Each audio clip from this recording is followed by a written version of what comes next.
நெல்லை மாவட்டம் திசையன்விளை பகுதியில் சாலையில் குளம் போல தேங்கியுள்ள மழைநீரில் சிறுவர்கள் உற்சாகமாக விளையாடி வருகின்றனர். இதுகுறித்த கூடுதல் தகவல்களை செய்தியாளர் ஆறுமுக நயினாரிடம் கேட்கலாம். வணக்கம் ஆறுமுக நயினார். சிறுவர்கள் மழைநீரில் விளையாடுற காட்சிகளை நம்ம சமூக வலைதளங்களை வைரலானதை பார்க்க முடிஞ்சிச்சு. அங்கே பாதுகாப்பான சூழலா இருக்குதா இது விளையாடுறதுக்கு? இது தொடர்பான நீங்க விரிவா பதிவு செய்யலாம். நெல்லை மாவட்டம் திசையன்விளை பகுதியில இன்று காலை முதலே தொடர்ந்து மழை பெய்து கொண்டிருக்கிறது. அனைத்து இடங்களிலும் வெள்ளம், அது மட்டுமல்லாமல் எல்லா குளங்களுமே நிறைந்து வழிந்து கொண்டிருக்கின்றன.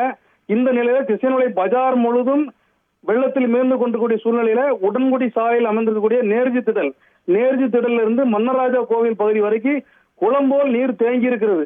அந்த குளம்போல் நீர் தேங்கி இருக்கக்கூடிய பகுதியில அந்த கண்மாய், ஆறு, அந்த மாதிரி ஊருணி இதையெல்லாம் பார்த்திராத குழந்தைகள் இந்த மழையை பார்த்தோன்னா அவங்களுக்கு அளவுக்கு அதிகமான சந்தோஷம்.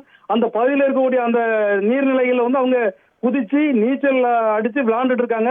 இதை அவங்களோட பெற்றோர்கள் கவனிக்காங்கன்னு தெரியல. ஆனா ஆபத்தான சூழ்நிலை தான், யாருமே அதை கவனிக்கிறது. ஆனா கண்டிப்பா அந்த சமூக ஆர்வலர்கள் இந்த மாதிரி குழந்தைகள் விளையாட விடக்கூடாது, கவனமா பார்த்துக்கணும் அப்படின்னு சொல்லியிருக்காங்க.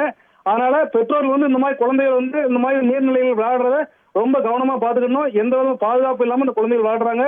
அதை மிகவும் ஆபத்தான சூழ்நிலையில் விளையாடுறத அவங்க பெற்றோர்கள் கவனிக்கணும்னு சொல்லி எல்லாரும் கேட்டுக்கிறாங்க. விரிவான விவரங்களுக்கு நன்றி ஆறுமுக நயினார். செய்திகளை உடனுக்குடன் தெரிந்து கொள்ள உடனே சப்ஸ்கிரைப் பண்ணுங்க.